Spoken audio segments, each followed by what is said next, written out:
Welcome, everybody. And whoa, when I say whoa,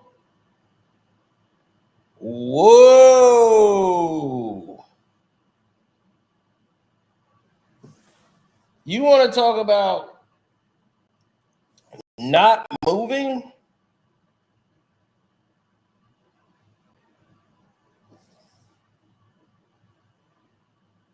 I mean, nothing moved whatsoever.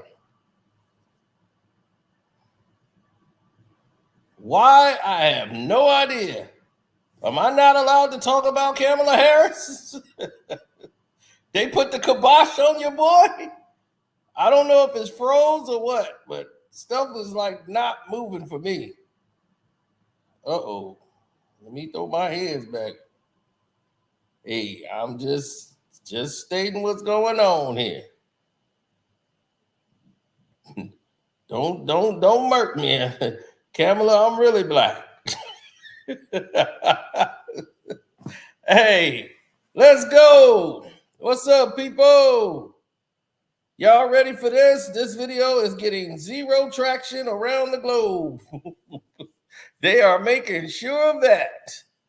Jeez. This is unbelievable.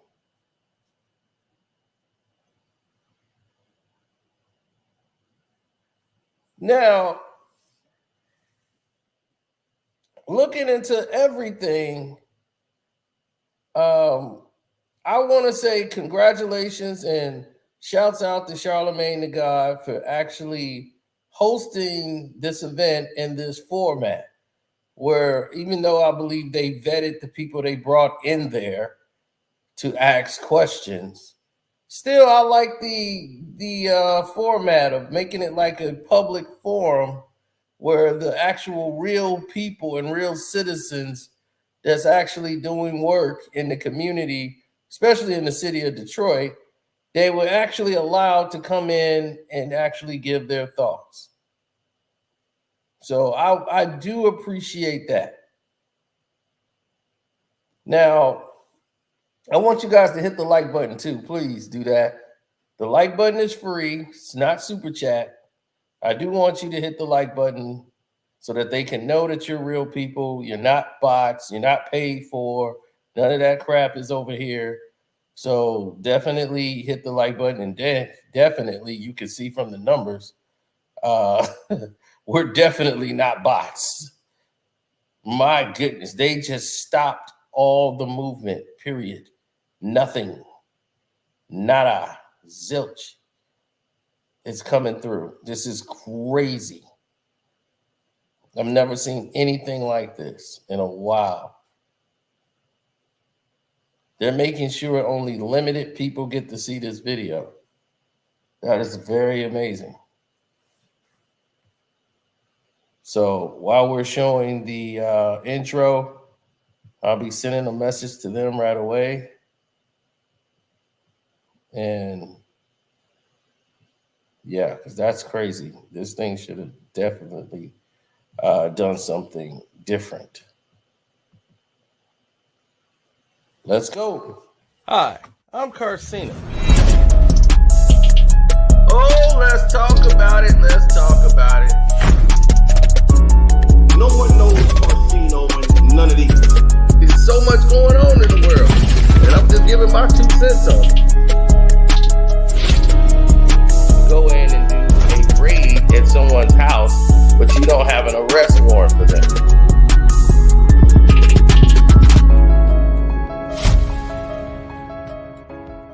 Town hall with Biden. So,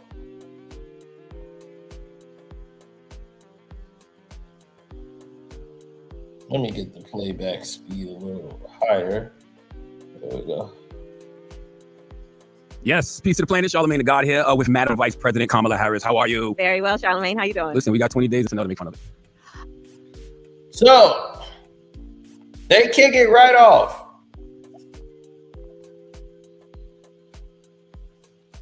They kicked this thing right off. And they just hit the ground running.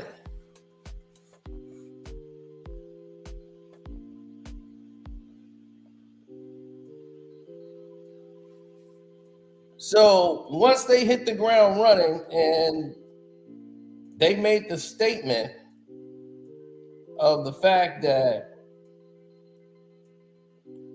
the question was presented that she like basically sticks to her talking points, like she repeats herself a lot. Yeah, I don't know how that even matters to the election, but that was one of the says, I'm gonna win. It's gonna be tight, but I'm gonna win. I'm gonna win. I'm like, woo, now that's serious.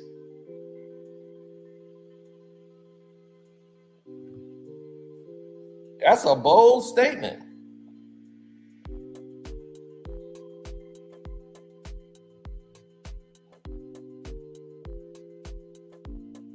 I mean, yeah, but that's what you need. Somebody that's affirmative. She took an affirmative stance. She's like, I'm gonna win. What is Wow. Fair Use Act, Fair Use Act. Only using this for commentary purposes only. Now,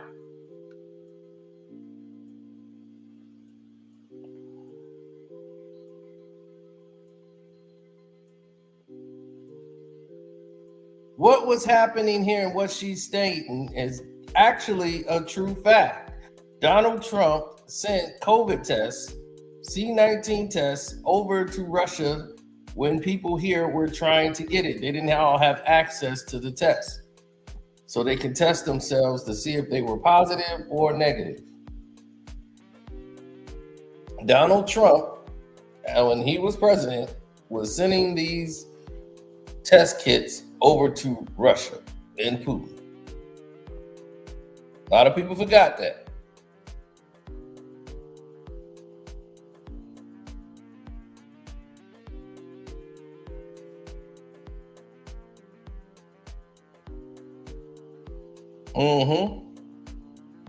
True. That was a true statement. Now, first of all, Charlamagne asked that question wrong. Locking up black men for weed.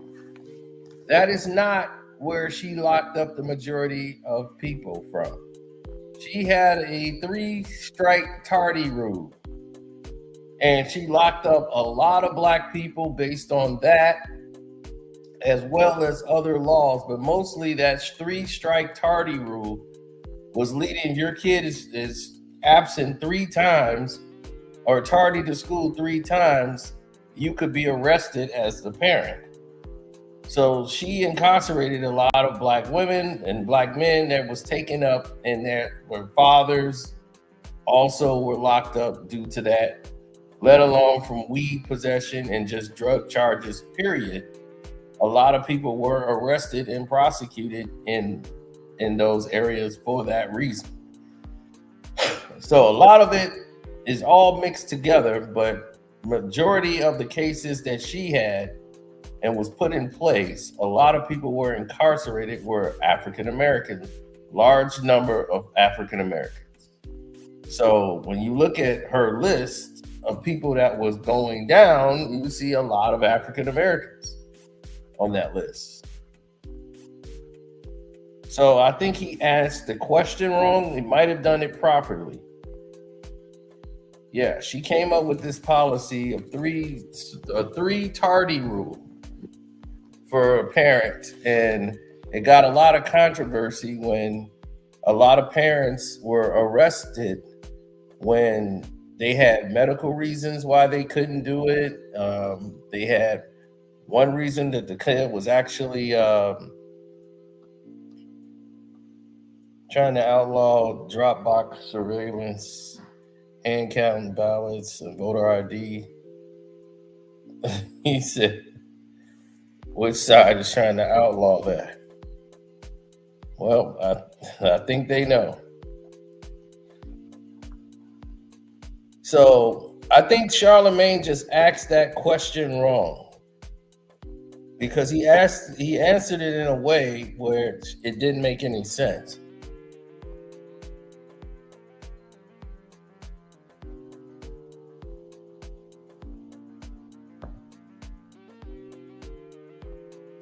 No, I don't think he's going to ask her, was she getting piped down by Willie Brown? I mean, if he did that, this would have been the realest. It's been the realest interview ever. Will Willie Brown have any role at the White House if you are elected?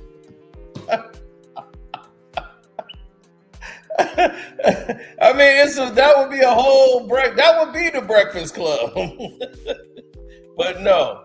I think he just asked the wrong question. It was worded in a way where she could say, well, no, that's not true, because that's totally just not true.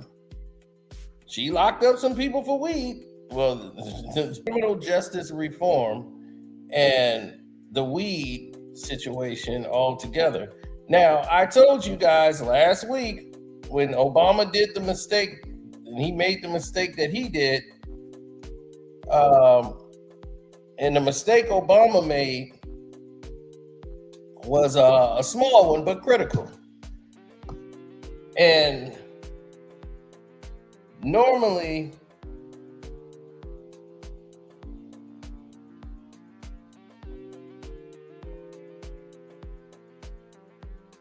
hold on. Normally, people don't say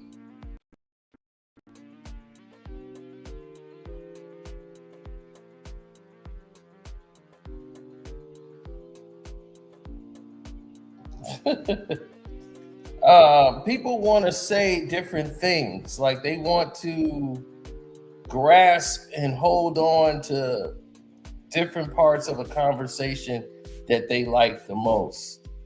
And I think that in this whole thing that she was just breaking down right now, we're getting to the weed thing. The Obama thing put this all into motion. Because this whole week, she's going to be so pro-black. And I said it. I was like, all next week, she's going to be pro-black. Because she's got to clean up the mess Obama made last week when he came out blasting black men.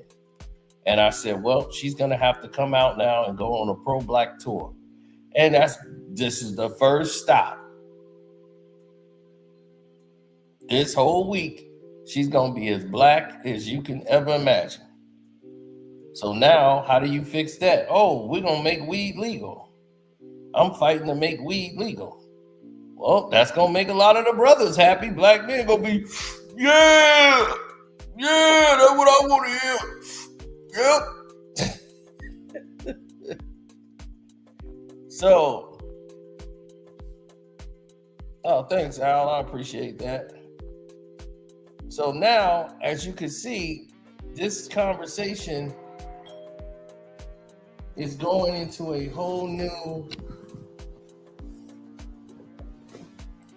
stratosphere. And I don't even know what this is. Yes. Yes.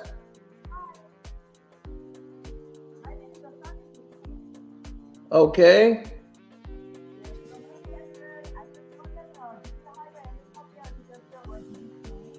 Yes, they're working. They're doing work already. Yes, they're working. Thank you.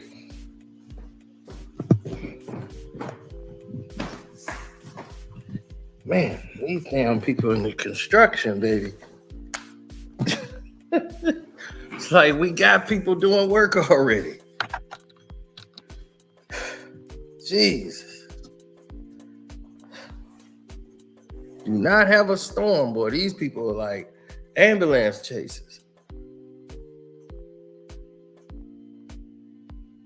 Now, back to this.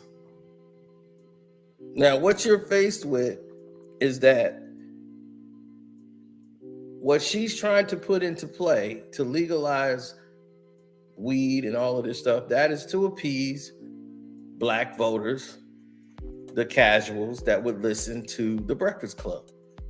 Most of those people are high as hell. Who would waste their time normally listening to the Breakfast Club? Or some people do it because they truck drivers, they going to work, it's just on the radio, or they going to work. The most of us, we see the Breakfast Club on YouTube. We ain't in New York. We don't like have the iHeart radio station.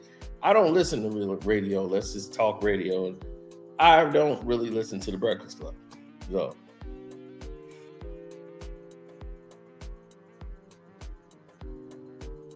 let's see how this. Okay. But this is the thing, saying we can do it all and we can do it all. Now you put all of your pressure on yourself to do it all. When did we become the world leader? That's what I'm saying. We're the world leader? Really? What do we lead? How are we the world leader when where's the obligation that says we have to take care of Ukraine? We have the UN, right? The United Nations. So there is no world leader.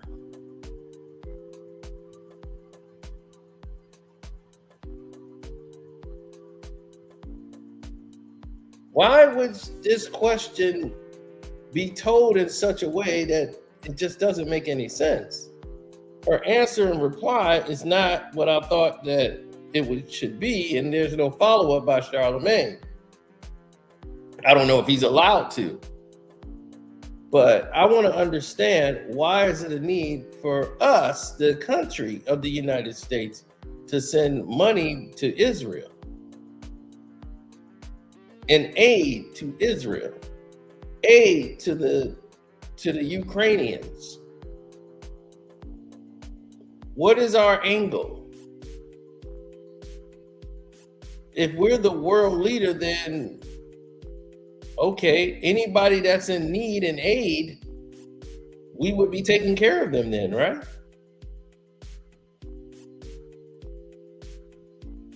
People in Africa starving and all that. I don't see us sending over boxes of food, and they're like, oh no, we do vaccination shots.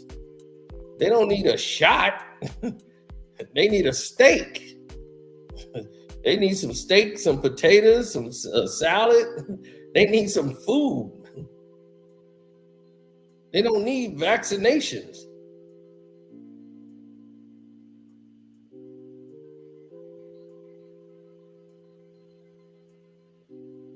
They'd be like, we got this new Xenox shot. They'd be like, give me a. He says he wants a porterhouse with A1 sauce and back away. You know, my thing is, if we're the world leader, how are we showing example of a world leader when we're not fixing our own problems? That's like somebody who just broke gonna give you some advice. Hey man, they just repossessed my car, and they be like, dude, how the hell you telling me about stuff and you broke?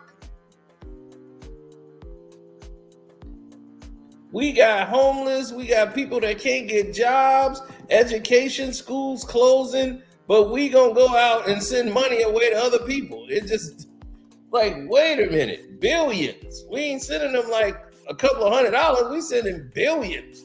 We sending fighter jets to other people. Hey, use up fighter jets. We doing all of this for everybody else, but the people in our own country, we're not doing it for. And she's saying we can do everything. Well, I ain't seen it. In the heart of Black people, what could you speak to as it relates to a future Harris administration, how you would partner with the Black church toward? Now, okay, this reverend's coming in there with a plate. He's coming in with a collection plate. Jesus Christ.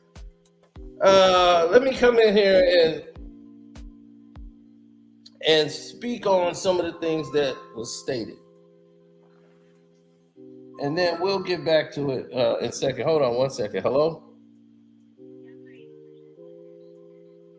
No, this isn't.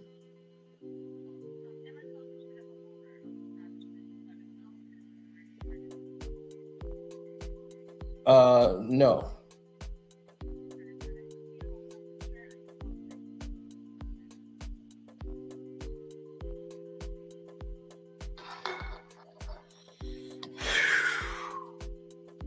Now,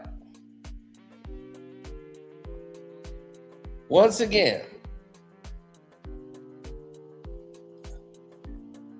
people make these assessments, right? And she started bringing up different statements about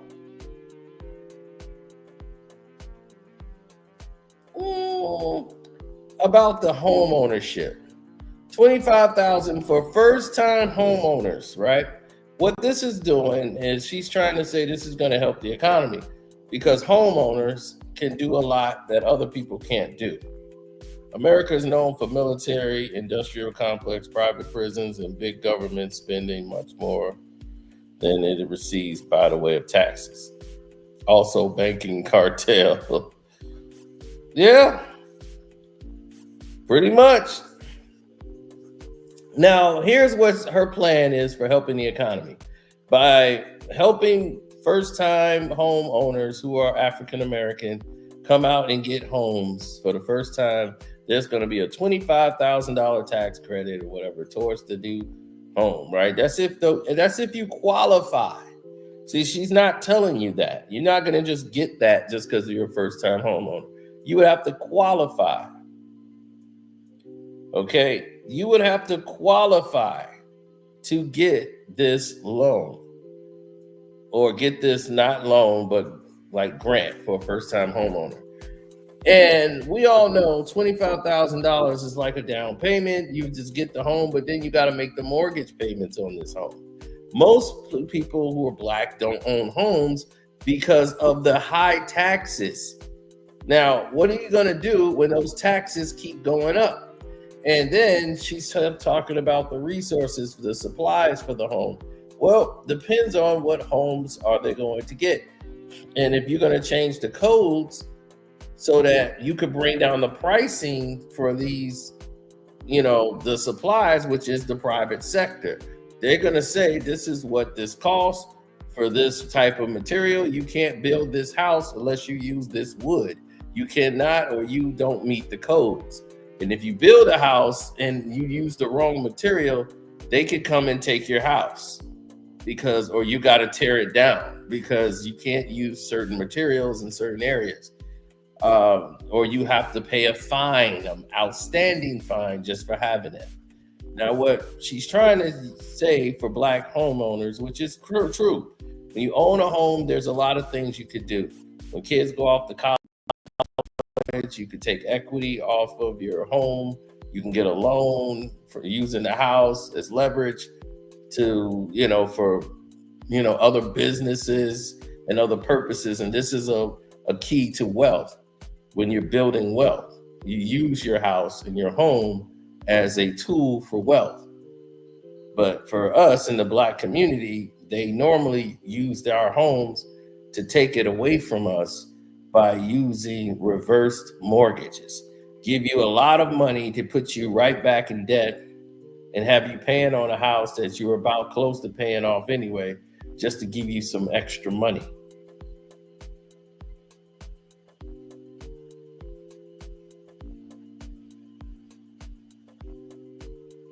Right.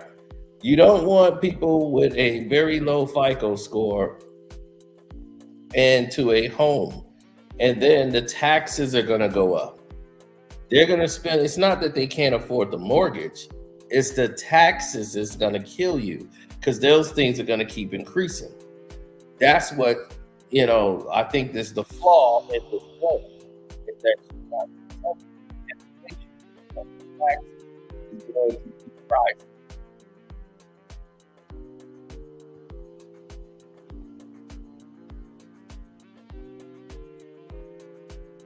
Exactly. Property tax and homeowner insurance. This is why these things keep rising on you and you're paying so much. This is why homeowners, they understand and they care a lot about the community, because little things affect their taxes going up and they get pissed because that's why they go to the town and they like, look, you raising our taxes to this much and I'm paying all this in taxes and I'm living over here in this area and y'all ain't done nothing. My street is cracked. Y'all, why y'all ain't fixed that? And y'all ain't did this and doing this. The school district and that. They want to see some results. Trust me. And when the taxes are raising, some people are paying $7,000 a year, $10,000 a year in taxes. It's crazy. It is crazy.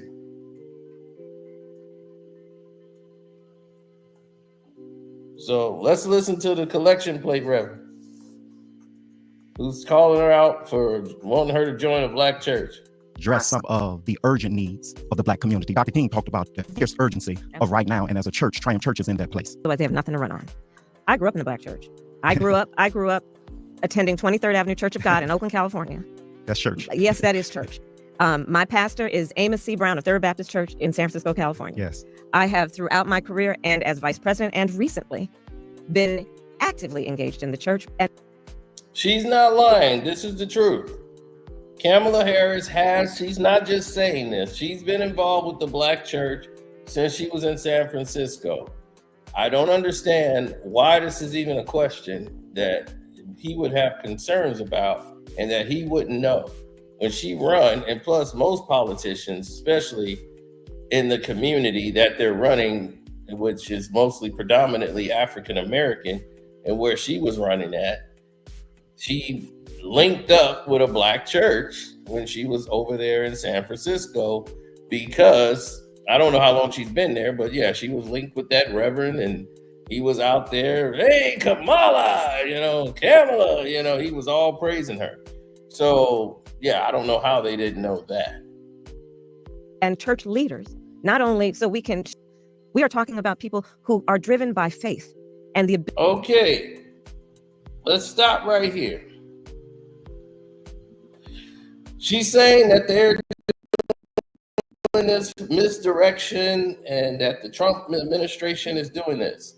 Now, she also just stated that the Trump administration right along is talking about Project 2025. Now, the facts of the situation, Project 2025 is not Donald Trump's plan.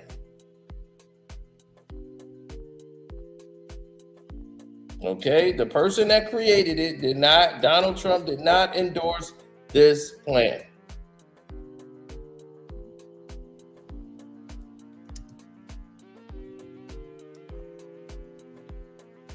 He did not.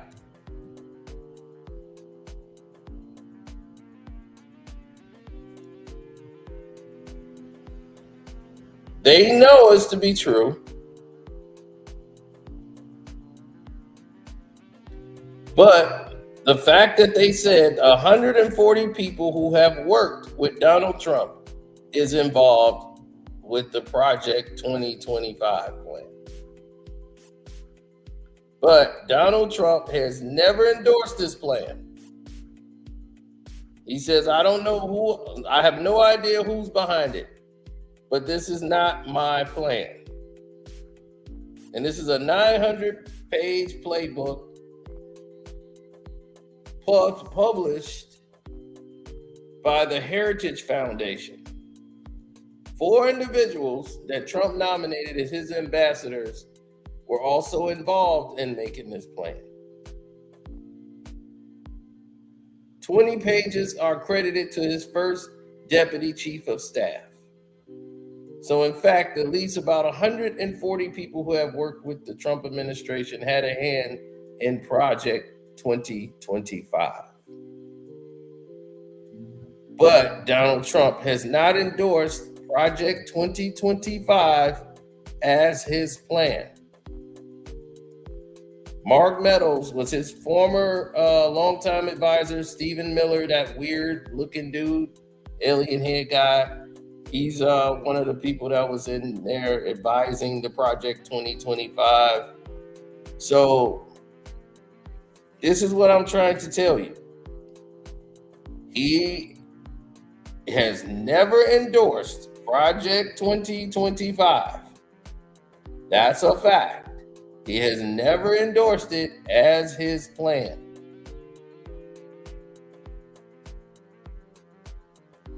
So those are the facts.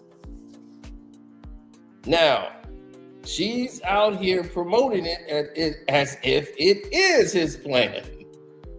Even when he has came out and boldly say 2020 Project 2025 is not my. So the George Floyd bill did not get passed. Now, the Congress would not approve of the George Floyd bill. It did not make it through Congress. So for people who were so caught into this, and they didn't bring the bill back up again.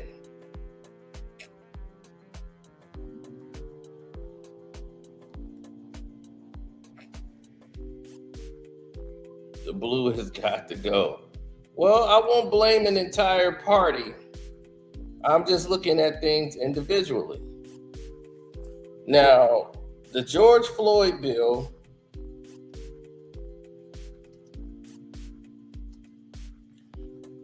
what they call the George Floyd Policing Act, right? And what that was is a policing reform bill that the Democrats did themselves. The legislation was introduced to the House on 2021. And they had 199 co-sponsors.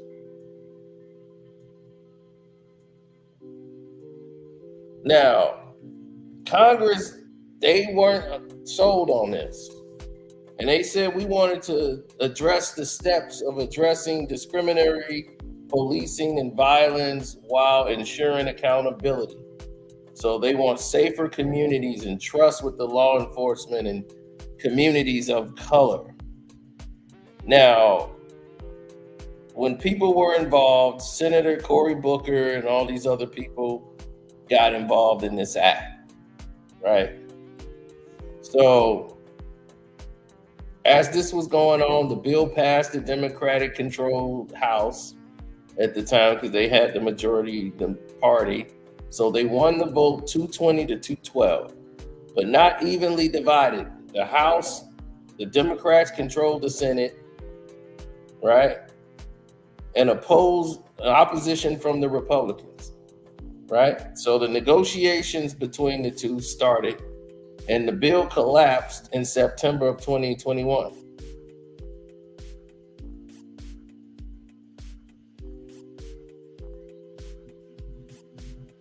So the House of Representatives, which the Democrats control the majority of, they won 220 to 212. But the Senate had opposition from the Republicans.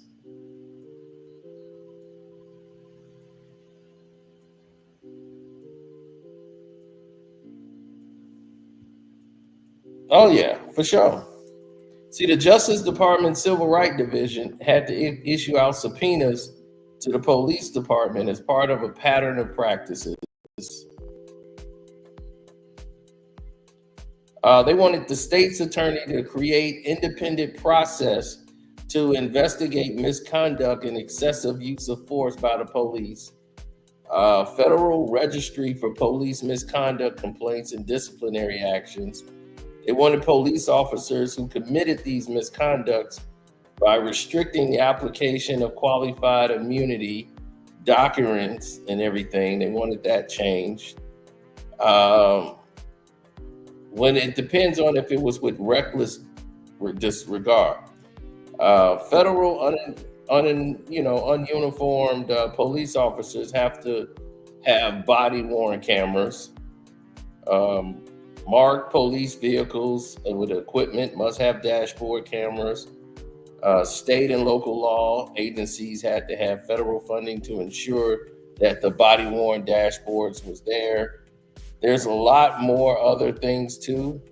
They wanted to prohibit the insurance of no-knock warrants, and the mandate that federal officers using deadly force only as a last resort to de-escalate a situation.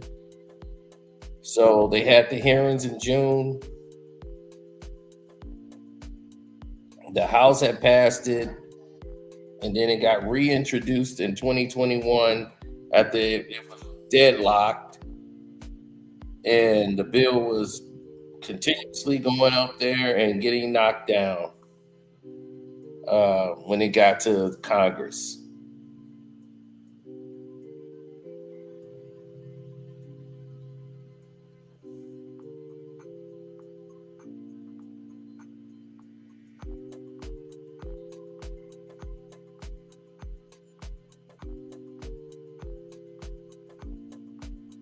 Yes. So that's where they were. And now you know the facts behind it. When we came in office. And what she's saying is that we can't afford not to vote. That's true. A lot of things but if you don't feel like the person is representing you, or I'd rather not sway one way or another when it comes to the election, because I feel like if I'm getting nothing from either side, why the hell am I even voting? I go to vote for the other branches. I'm not worried about the president of the United States of America. I want to worry about these judges, these aldermen, these congressmen. And I wanted to focus more on those scenarios more than anything else. To me, that's where the drama is coming in at for the very first time.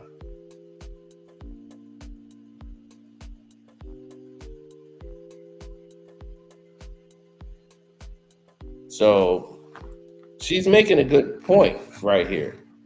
That is how the election process should work. When you could say, well, it's too important not to be involved. Yeah, but there's other ways to be involved. Convincing startup small businesses from $5,000 to $50,000. She's right about that. Trump has squandered so much of his father's money, $400 million in real estate, and this man has squandered it and filed for bankruptcy over and over again to try to protect his assets and wealth, inflated his wealth, lied about the actual wealth he had to get loans and everything else, which is basically fraud. And this is the reasons why. This is some of the basic reasons why we are in the scenarios that we're in now, where he keeps getting bailed out and doesn't have to pay people, and he just say bankruptcy and all this stuff. So she's right about that. She's absolutely right about that part about Trump. 100%. The man has filed for bankruptcy numerous of times to avoid paying people. That has definitely happened. And that shouldn't be the American way. And had that been Obama once, he would have never lived it down. If he had missed a car note payment, they've been saying he got to go. So, yes, there is a great double standard there. The thing, if Medicare and Medicaid would pay for that, but who's going to pay for it? That means costs are going to go up. So the American people are going to be paying for that.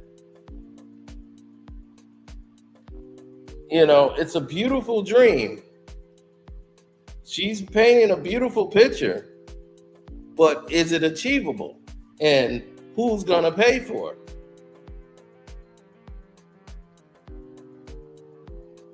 That's where we are right now. Who's gonna pay for it?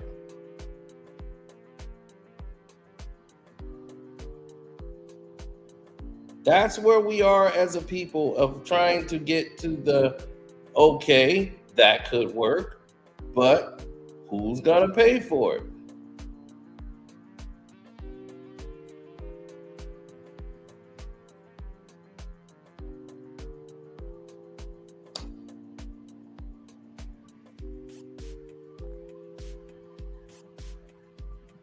To another topic. Yeah, you're sitting here right now because you have 78% of the black vote when 90% went to Biden during his election. You have dropped dramatically lower than what they've anticipated. They thought maybe 85% or 87% would be for you. 78 puts you in danger of losing the election. They never could imagine. They could never imagine that the results of the situation could be something so drastic.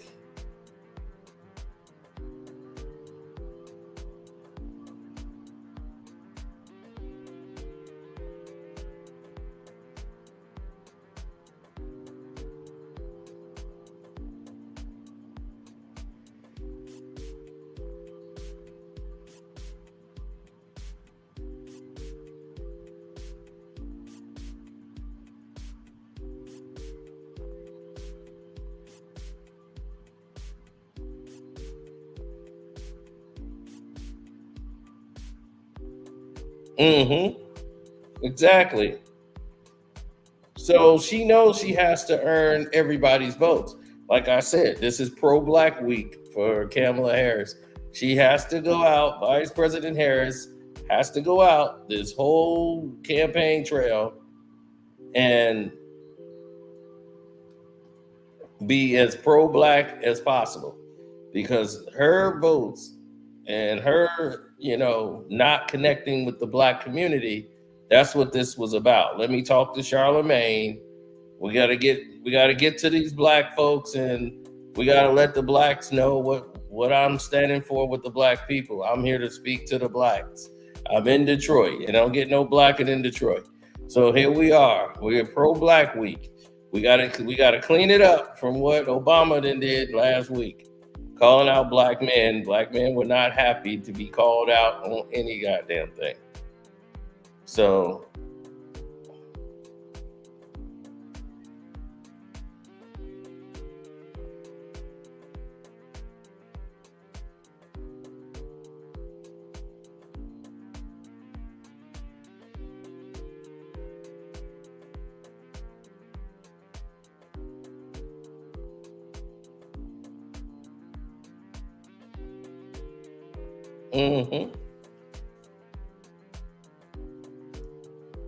Talk back, Carl. I want to say On these about what she just stated. There's no evidence that Trump told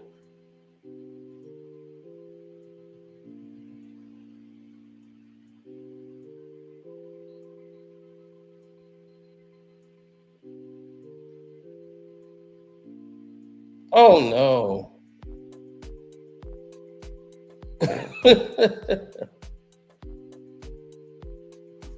Oh no.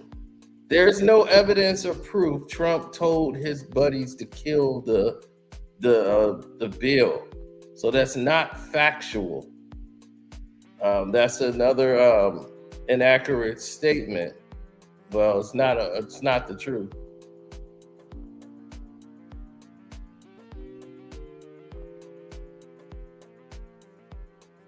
So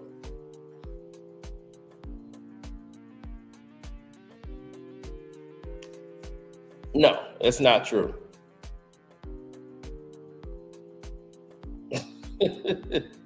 So no, what she's saying that people were actually moving out of,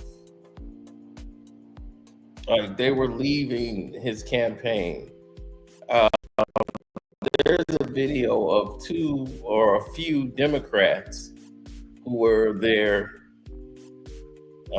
in disguise as Trump supporters walking out. And this is where you get the sideline political show that goes on. The Democrats act like they don't play it when they play it probably more than the Republicans do, as they play this little game. So you'll see this clip where you see some people to make it look like they're walking out of Trump's rally and they're wearing MAGA hats. Those people are not Republicans. Those people were Democrats, plants that were there to just get up and walk out, and it got recorded. Now, yeah, so that they could use this and say people are walking out of his rallies. It's they're bored. Like, they got that actual footage of just a couple of people getting up and walking out. And those people were not even Republicans. Those guys don't even look like they were interested in anything Trump had to say. But it's a nice way to do it. It's a nice political spin. And now she could use that line on Trump and say that people are tired, they're walking out of his rallies. And as he has, the military to go and suppress peaceful protesters. That happens in other countries. That's not supposed to happen in America. So do understand when this man says what he says, how that would play out in real time. So why is it okay for him to... Now, this is about bringing scarcity. And once again, now this has turned into, instead of a talk about policy, it's saying this is like, if this man gets into the White House, this is what's going to happen. This is all of, this, the same old rhetoric. So now we've gotten off of policy and we're talking about the scare and the fear of if Trump is elected. So now we're back on that.